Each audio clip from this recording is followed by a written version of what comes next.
hablado hasta este punto, sobre los procesos de la nutrición. Realmente comenzamos con esto a entender que la nutrición pues no es igual según seamos autótrofos o heterótrofos. Recordando eso, ¿ustedes son organismos autótrofos o heterótrofos? Heterótrofos. Perfecto, Heterótrofos. somos heterótrofos, ¿verdad? Por eso nos comemos Heterótrofos. ahí una vaquita o hierbas, vegetales, porque nosotros no podemos producir nuestro propio alimento, hay que consumir a otros seres vivos. Heterótrofos. Exacto, somos heterótrofos. Entonces, pues el proceso de nutrición es distinto en plantas y los demás organismos. A nivel celular, pues sustancias ingresan para producir alguna reacción química del metabolismo dentro de las células.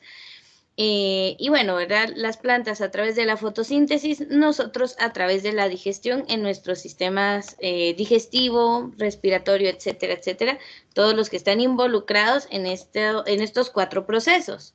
La digestión, la respiración, la excreción y la circulación. Si tuviera que ordenarlos, lo haría, estos 2 se quedan igual, pero cambio estos de lugar. La circulación va antes de la excreción porque realmente circula todo por las células, llevan los nutrientes, recogen los desechos y entonces ya se da la excreción. O sea, yo sí cambiaría estos 2 de lugar. Pero bueno, hasta aquí nos habíamos quedado. Pero la nutrición es un proceso muy complejo que no se puede quedar solo a este nivel. Hay que explicar mucho más sobre ella. Entonces ingresamos a el tema de hoy. Vamos a hablar de la forma de alimentarse. Usted ya sabe que alimentación es la ingesta de alimentos, o sea, de comida, pero no todos comemos lo mismo. O sea, por ejemplo, con un ejemplo sencillo, rápido, usted no come lo mismo que su gato o su perro. Ah, bueno, si le da comida humana, pues creo que el perro come lo mismo que usted. Pero si nos comparamos, por ejemplo, con los mosquitos, el mosquito se alimenta de usted, pero no comen lo mismo. Entonces, la forma de alimentación también nos sirve para diferenciar a los seres vivos.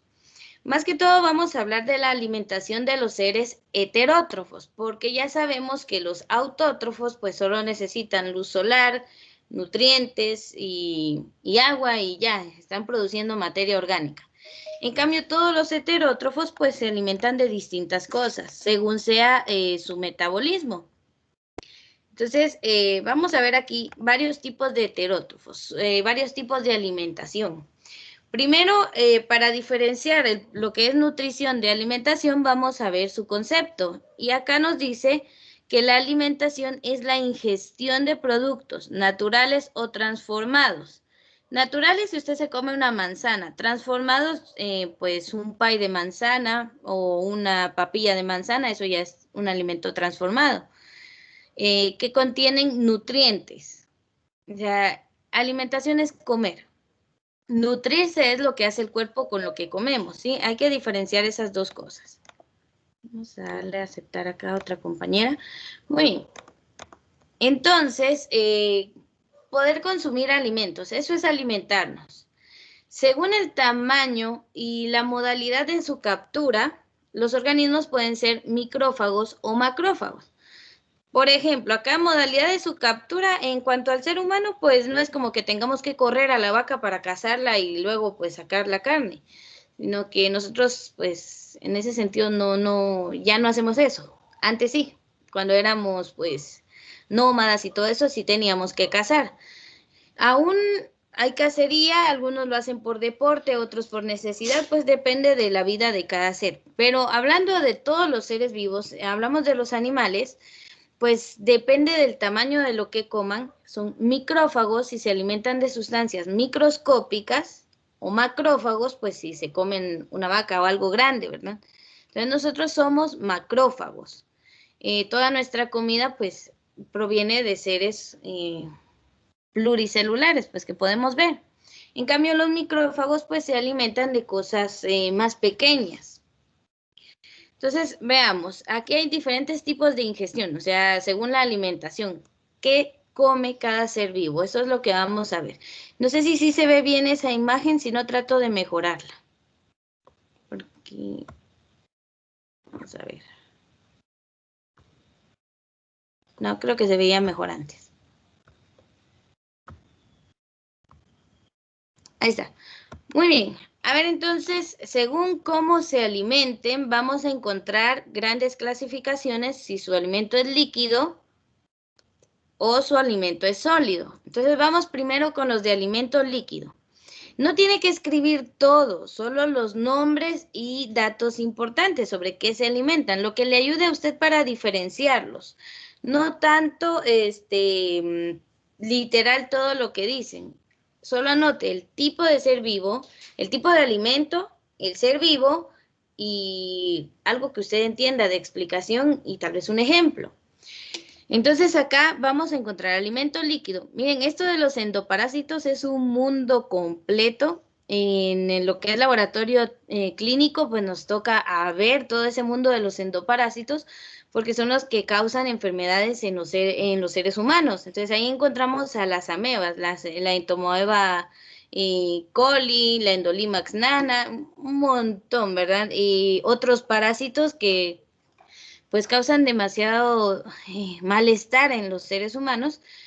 Por ejemplo, la giardia, si vamos a parásitos ya como gusanos, pues aquí tenemos a la tenia, Ascaris lumbricoides, que son las lombrices normales, no las de tierra, sino las intestinales. Son un montón. Hablar de endoparásitos, como les digo, es un mundo completo. Pero entonces, su alimento es líquido y realmente es lo que usted tiene en su interior. Entonces, son parásitos, viven de otros seres vivos, ingresan, tiene un ciclo de vida en el que en alguna parte de su vida logran ingresar al cuerpo de otro ser y parasitan. Por ejemplo, por eso es que cuando tenemos un perro o un gato nos dicen hay que desparasitarlo, porque créanme que están llenos de endoparásitos, seres vivos que se alimentan de lo que hay en su interior. Entonces viven en el interior del cuerpo de otros organismos y absorben las sustancias nutritivas a través de su pared corporal. Por ejemplo, la tenia, ahí no dice tenía, sino es una tenia.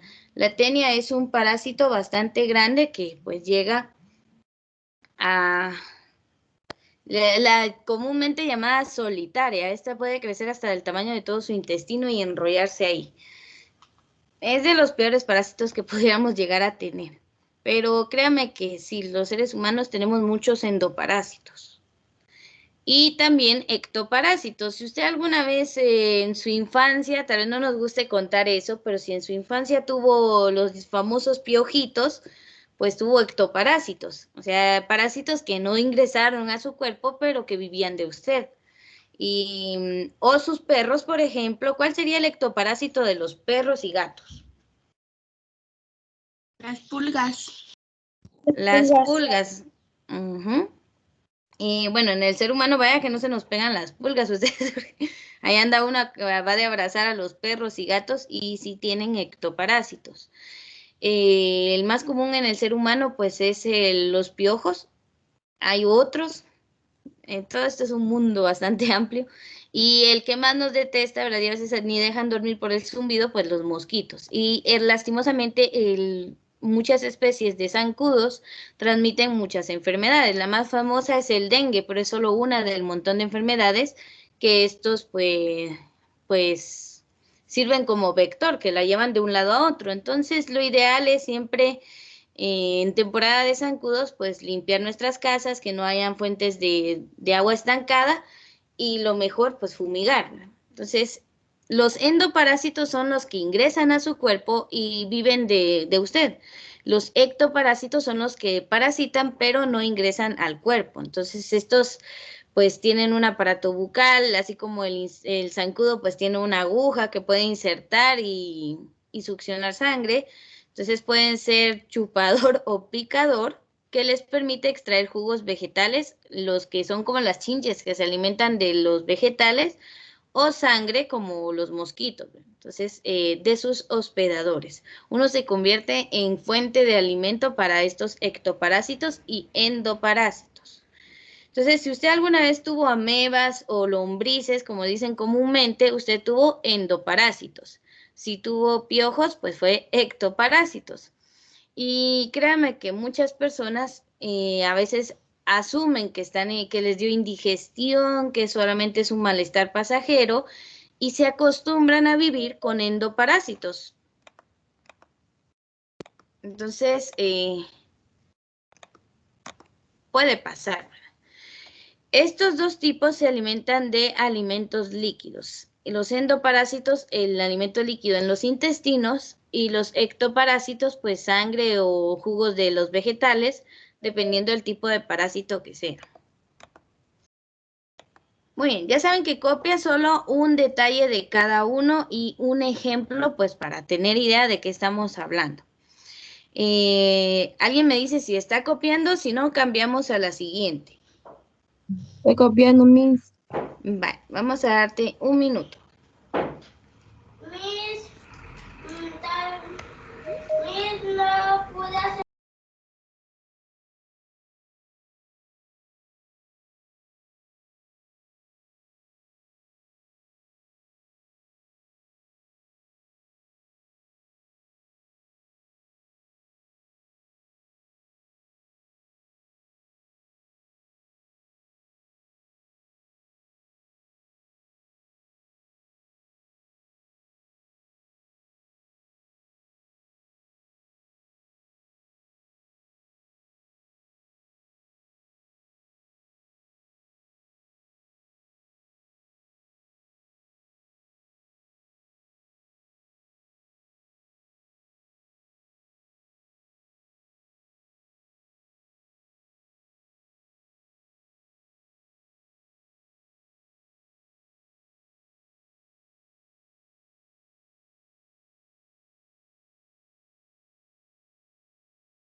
Bueno, ¿cómo van?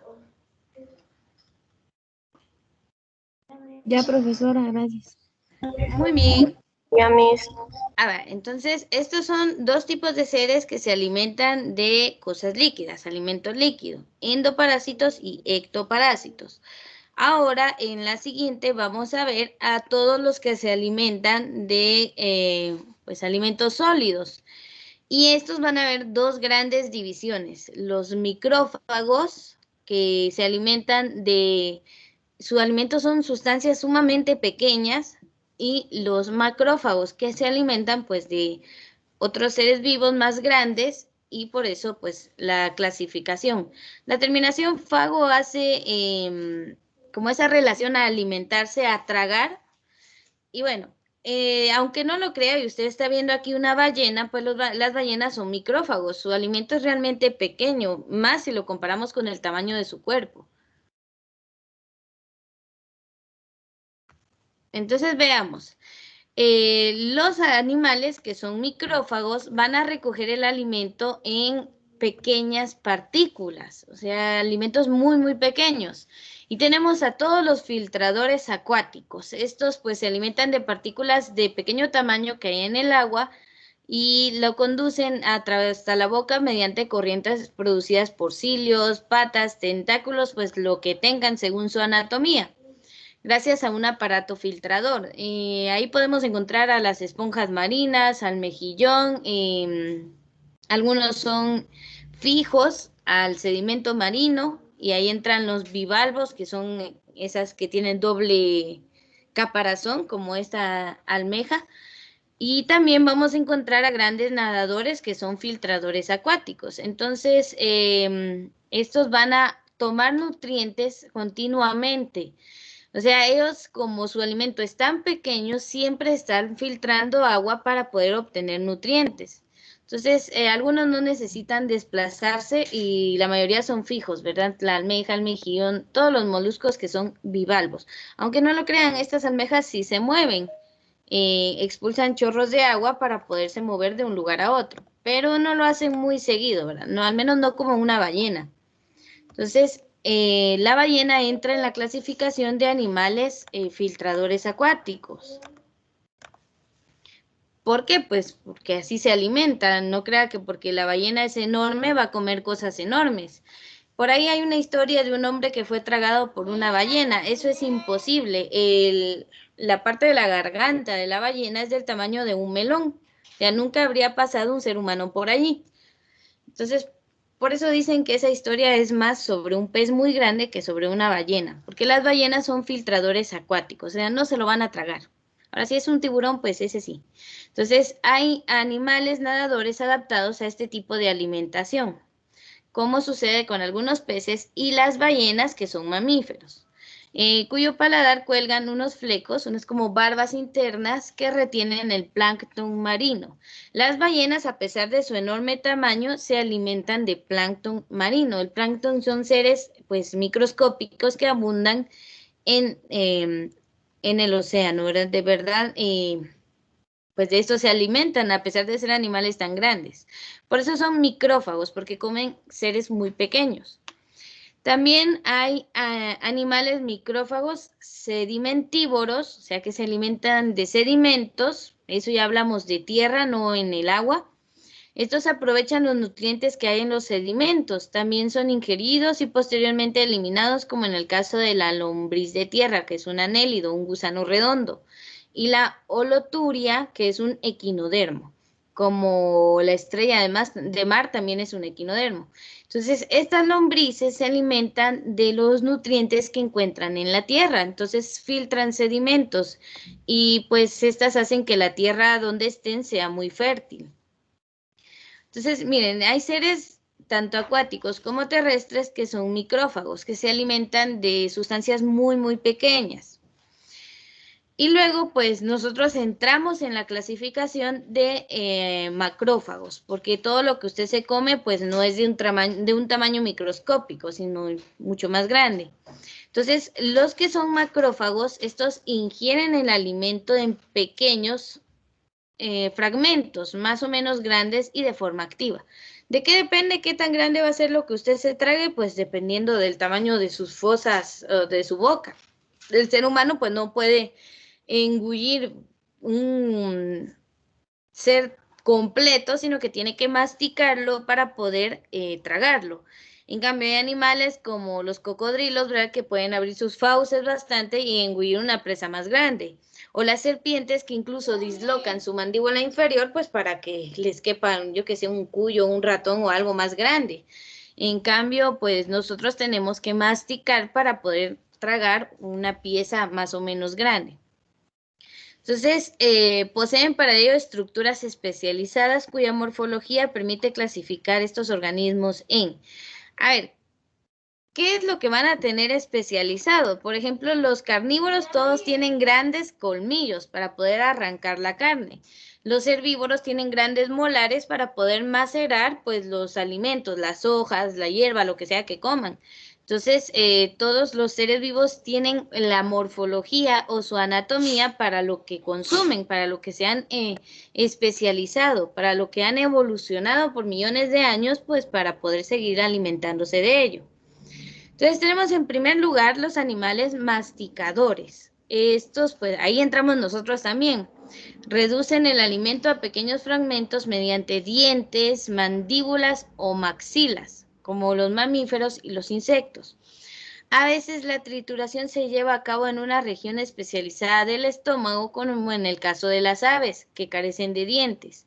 Incluso muchas aves tienden a tragar piedritas para que en su estómago éstas ayuden a digerir el alimento. En cambio, usted no tiene que tragar piedras para que le ayuden en el estómago, porque usted ya tiene pues una dentadura. Que la cuide o no, ese es otro asunto. Pero tenemos la dentadura que nos ayuda a masticar. Somos masticadores. Un león, por ejemplo, con sus grandes colmillos, pues con eso puede arrancar grandes trozos de carne de la presa que haya capturado.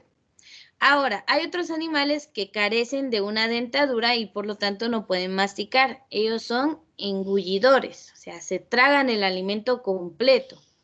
Ingieren presas de gran tamaño porque poseen una abertura bucal muy grande con mandíbulas extensibles, en el caso de peces y serpientes.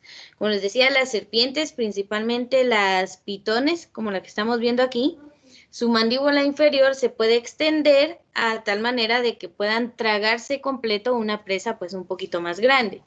Se ha escuchado, por ejemplo, en el Amazonas de anacondas que se han tragado perros completos, hasta personas, ¿verdad? Entonces, ellas pueden hacer eso y su interior está diseñado para que lentamente esa presa pues se vaya degradando y poder nutrirse de ella. Y qué bueno que no seamos así, ¿verdad? Nosotros podemos masticar y no tener que engullir una gallina completa, ¿verdad? Entonces, nosotros no somos engullidores, somos masticadores.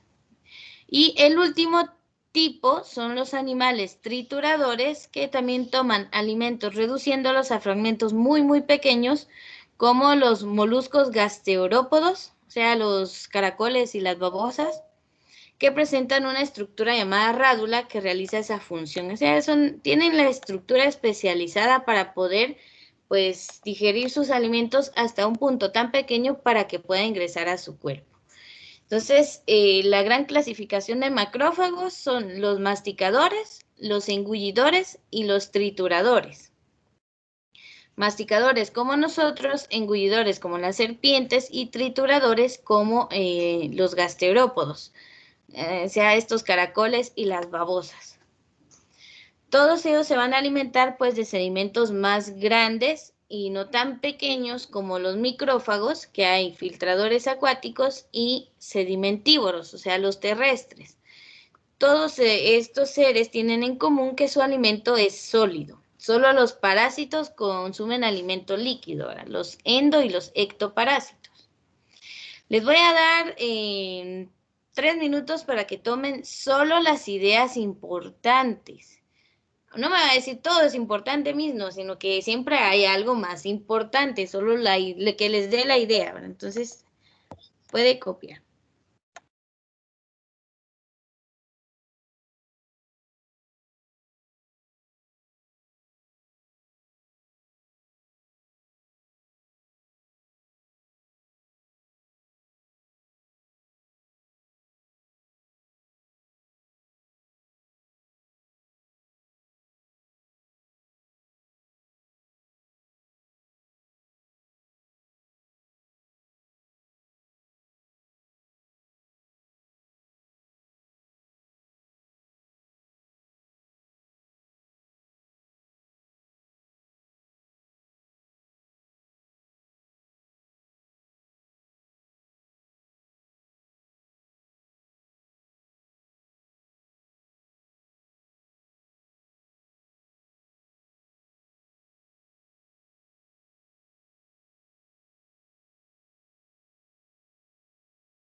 Bueno, yo creo que ya terminamos. A ver, antes de avanzar, necesito que si alguno quedó claro, pues hagan las preguntas que necesiten o si necesitan que repita algo para poder hacerlo.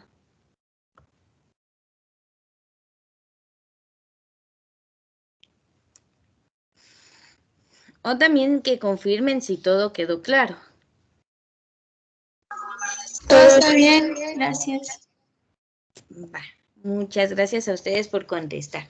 Entonces, bueno, esto es según el tipo de alimentación, pero cabe aclarar que todos los que vimos acá, según la alimentación, tanto de alimento líquido como sólido, los ectoparásitos, los micrófagos y macrófagos, todos son heterótrofos, no hay ni un solo autótrofo. Con los autótrofos es fácil, todos hacen fotosíntesis y ya estuvo, entonces pues ahí no hay mucho de qué hablar, ¿verdad? Solo explicar la fotosíntesis. En cambio, en los heterótrofos, por eso viene de hetero, de distinto, porque tenemos distintas formas de alimentarnos. Y solo viendo esto, pues creo que estamos de acuerdo. Miren, esta es una clasificación según el tipo y tamaño de los alimentos. Aparte está, ¿verdad?, de qué comen, porque hay carnívoros, hay herbívoros, detritívoros, frugitívoros, hay un montón, ¿verdad? Todo lo que termine en ívoros, dijo mi niño en primaria. Pero de verdad hay diferentes formas de clasificar a los seres vivos según lo que comen e incluso cuándo comen, si comen de día o si comen de noche, ¿verdad? Son nocturnos o son diurnos, ¿verdad? Hay muchas clasificaciones para los seres vivos. Entonces, hablemos del proceso digestivo. ¿Se recuerdan que estos procesos, estos 4 puntos, los vimos en un esquema? Lo vimos en este esquema, la digestión, la respiración, la excreción y la circulación. Pero ahorita nos vamos a fijar más que todo en digestión y excreción. Eso sí se hace en el mismo sistema, en el sistema digestivo. Entonces vamos a hablar del proceso digestivo. Entonces es uno de los 4 procesos de la nutrición. Entonces vamos a hablar del primero, el proceso digestivo. El proceso digestivo, o sea, lo que se da en nuestro sistema digestivo, por eso se llama así, pues es la transformación de los elementos en pequeñas moléculas que son llevadas por el sistema cardiovascular a todas las células del cuerpo para ser absorbidas. A ver, entonces aquí estamos hablando de cuando usted hace que ingresen los alimentos a su cuerpo, eso se llama ingestión. Lo que pasa con esos alimentos al llegar al estómago, que sería la digestión, comienza desde la boca. La saliva del ser humano cuenta con 2 enzimas, la amilasa y la lipasa. Estas empiezan a digerir, desde la boca usted empieza a digerir los carbohidratos. O sea, un pedazo de pan, usted lo empieza a digerir desde la boca. Eso ya llega ciertamente algo degradado al estómago y ahí se da pues la digestión mecánica y química. Química porque nuestro páncreas, por ejemplo, ingresa jugos pancreáticos a la mezcla que ya llevamos acá en el intestino y pues bueno, ahí se termina de digerir. Si quiere anotar esto porque no está aquí y creo que no está en lo siguiente. No está en lo siguiente. Cuando usted mastica, el pedazo de hamburguesa, el pedazo de pan, el pedazo de carne, lo que sea que esté comiendo, deja de tener esa forma y se forma el bolo alimenticio. No el de la esquina, sino que el bolo alimenticio es como una forma de nombrar esa bolita que se forma al masticar. Permítame, solo voy a darle ingreso a alguien. Entonces, cuando usted mastica, se forma, perdón, el bolo alimenticio. Y eso es lo que tragamos, una masita de los alimentos pues que usted ya masticó. Si mastica antes de tragar, ¿verdad? ¿Alguien sabe cuántas veces tiene que masticar antes de tragar? ¿O nunca se había puesto a pensar en esto?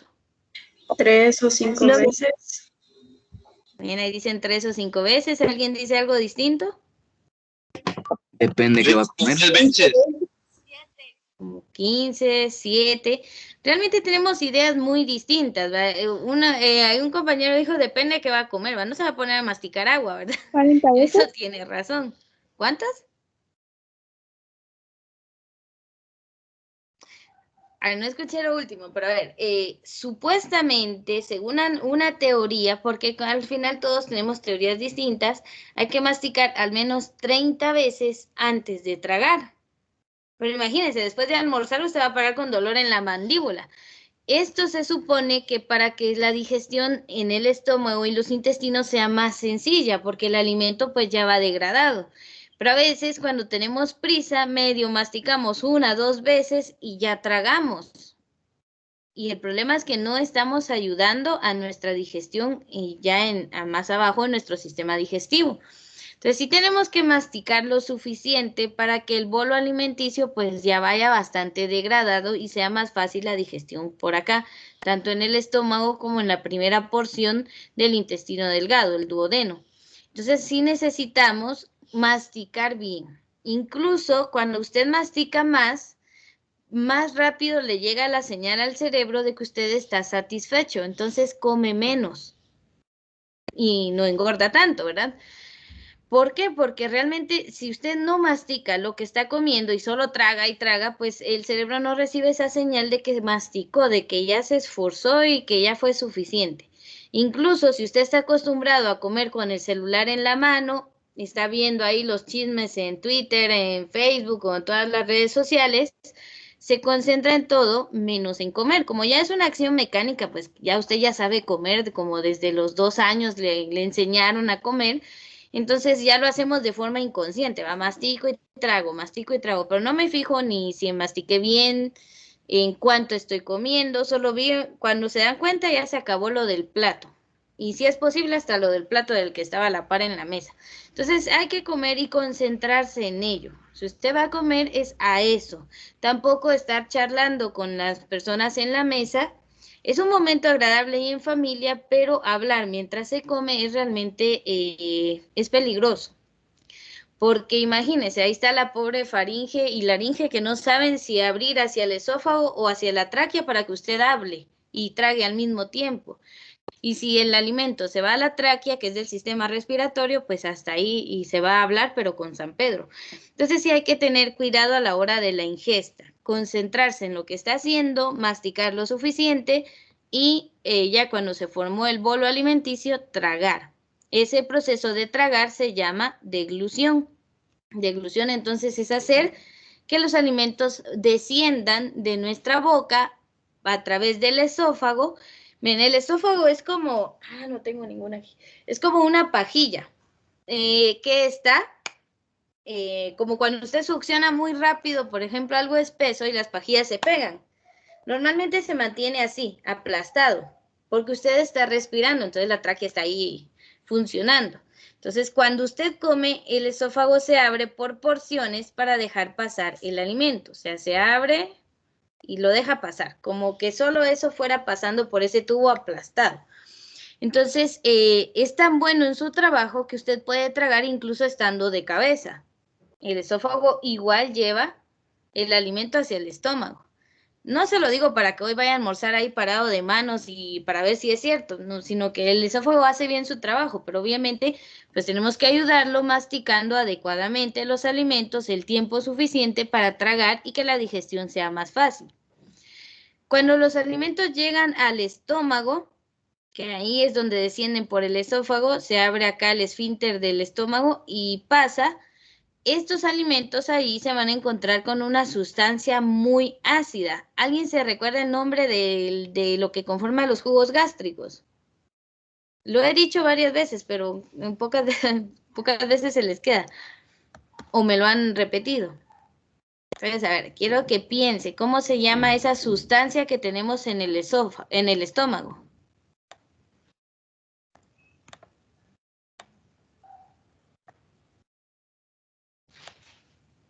Es un ácido.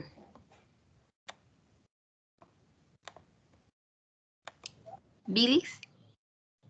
La bilis no es del estómago, es del hígado. Pero sí es uno de los jugos que encontramos por ahí en todo este proceso. Específicamente del estómago, lo que le confiere acidez al estómago. ¿No lo recuerdan? Es que creo que solo lo mencioné una vez. Ácido clorhídrico. Ácido clorhídrico. ácido clorhídrico. Ese es el compuesto químico que vamos a encontrar en el estómago y le da ese nivel de acidez capaz de degradar lo del bolo alimenticio. Se convierte en quimo. El quimo es una sustancia ya mezclada con los jugos gástricos del estómago y el quimo, ya cuando está esa como un licuado, ¿verdad? Una pasta espesa ahí de los alimentos, ya nada que ver con lo que usted tenía en su plato. El quimo desciende hacia el duodeno, que es la primera parte del sistema del intestino delgado. Allí se da la digestión química. ¿Por qué? Ahí entra lo que mencionó su compañera, la bilis. La bilis no es la que se hace usted cuando se enoja por algo o que no podía mandar sus tareas por correo, ya estaba haciendo bilis. Pero no, esa es una sustancia que se genera en el hígado y se guarda en la vesícula biliar, la que les quitan a las personas muy enojadas o que tuvieron problemas con la vesícula biliar.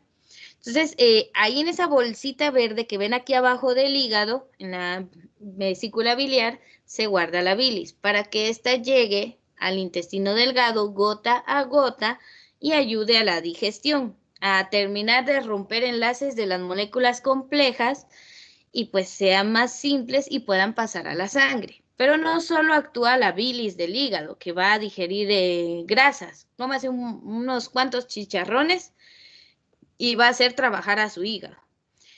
También actúa el páncreas. Es este órgano que ven aquí como con forma de hoja alargada. El páncreas también colabora con la digestión. Elabora sus jugos pancreáticos, una mezcla de enzimas digestivas, y las vierte también acá al duodeno, a esta parte del intestino delgado.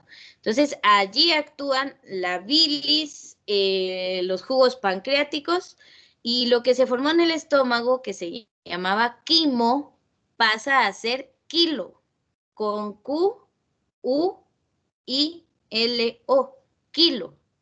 Entonces aquí es bolo alimenticio, quimo y kilo. ¿Qué pasa con esa sustancia? Imagínense, el kilo ya tiene degradados los alimentos, ya jugos gástricos, jugos pancreáticos, bilis, ya es un cóctel químico eso ahí. ¿Para qué? Pues para poder obtener de los alimentos, pues los nutrientes. Entonces, todo eso actúa sobre lo que usted se comió y finalmente las paredes del intestino delgado están cubiertas de vellosidades. Miles y miles de vellitos que se llaman cilios a ese nivel que atrapan las moléculas de nutrientes y hacen que pasen por las paredes del intestino delgado. El duodeno, el yeyuno, el ilion son las tres partes del intestino delgado. Más que todo en la segunda y tercera parte, que es el yeyuno y el ilion, segunda y tercera parte, es donde se da la absorción. O sea, esto que se degradó aquí, durante todo el recorrido que hace por estos metros y metros de intestino que tenemos, es para que las paredes del intestino delgado puedan absorber los nutrientes y enviarlos a la sangre.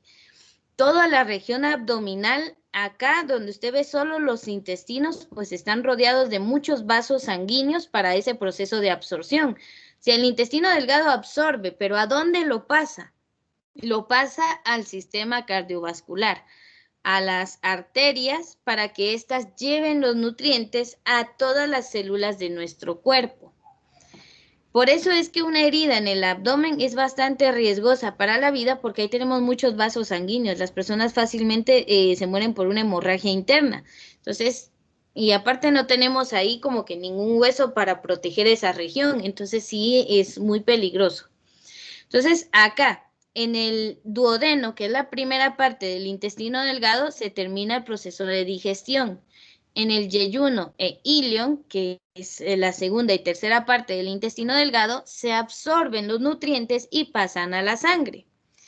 Bueno, eso ya pasa al sistema digestivo, a lo que es la circulación. Pero no todo se absorbe. O sea, no todo lo que usted se come le sirve al cuerpo. Por ejemplo, de frutas y verduras, hay cierta parte de las frutas y las verduras que nuestro cuerpo no puede digerir, que es la celulosa. toda esa parte como fibrosa de los vegetales no la podemos digerir, no nos sirve, no somos vacas, ¿verdad? Las vaquitas ellas sí tienen como la maquinaria para procesar esa celulosa, por eso solo comen pasto, pero nuestro cuerpo no está tan adaptado para eso. Entonces, todos los sobrantes de esa materia orgánica que no podemos digerir y que no podemos absorber, llega a su recorrido hasta el final del intestino delgado y acá, en la primera porción del intestino grueso, que llegan al ciego, a esta parte, se pasan al intestino grueso. El intestino grueso recibe ya toda como, no sé, ¿alguna vez ha usado un extractor de jugos? No sé si lo ha hecho. Cuando usted usa un extractor de jugos, la máquina procesa lo que usted, una manzana o lo que sea que le haya metido, y de un lado sale el jugo, a lo que usted se quiere tomar, pero del otro lado expulsa como ya lo que no pudo aprovechar de la fruta, esa como masa o no sé cómo decirle, viruta, no sé, los sobrantes, ya lo que de verdad ya no sirve para hacer ese jugo. Lo mismo hace nuestro cuerpo, le exprime todo lo que pueda a los alimentos, pero esa materia sobrante, eso que no nos sirve, pues ya pasa al intestino grueso. Acá en el intestino grueso, pues miren esa colita que se ve acá, voy a tratar de aumentarlo.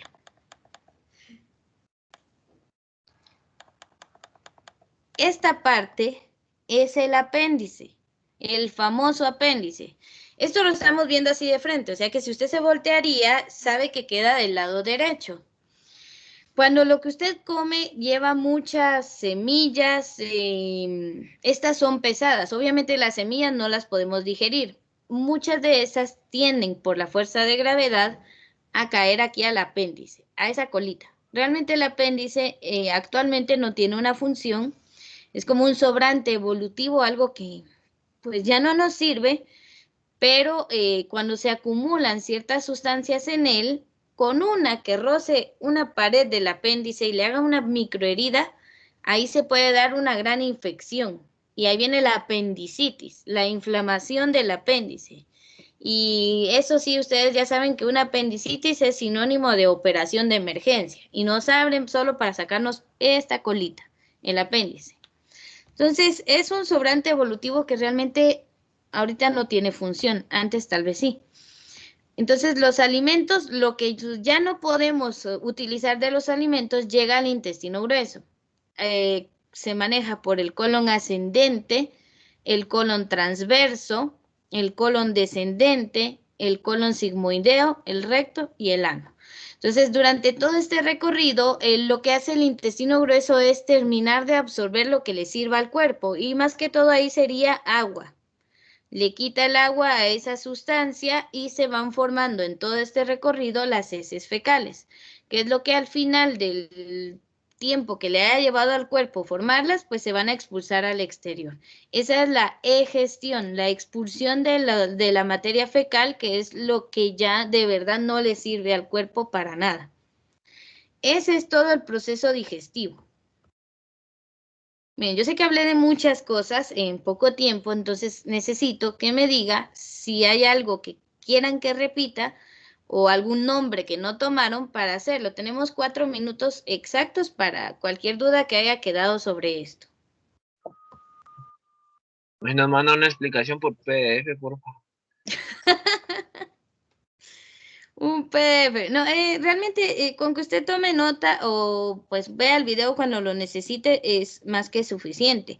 Ya saben que por esto de la plataforma no he enviado PDFs, pero ya me están indicando que vamos a poder utilizarla. Entonces, permítame, vamos a detener la grabación.